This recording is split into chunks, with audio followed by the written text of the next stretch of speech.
नमस्कार मित्र, सध्या मी नांदुरे या गावामध्ये आहे।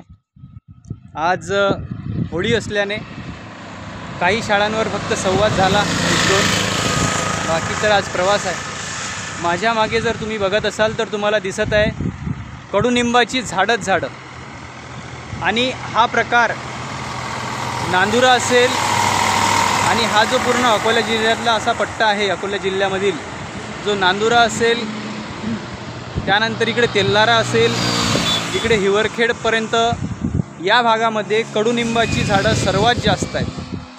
आणि एवढी झाडं कडुनिंबाची माझ्या प्रवासामध्ये मी कुठेही बघत नाही आहे। आणि फार सुंदर दिसतात, दिसण्यापेक्षाही त्याचं पर्यावरणाला जास्त फायदासुद्धा आहे। आणि त्या शेतकऱ्यालाही त्याचा फायदा आहे की त्याच्या शेतामध्ये अनेक पक्षी त्या झाडांवरती आहेत, त्या झाडांवरती त्यांचं वास्तव्य आहे, त्यांचं घर आहे। आणि त्या सावलीमध्ये तिथे जाऊन बसल्यानंतर कोणत्याही एसीमध्ये जो फील येत नाही, जे वाटत नाही ते तिथं लाभतं।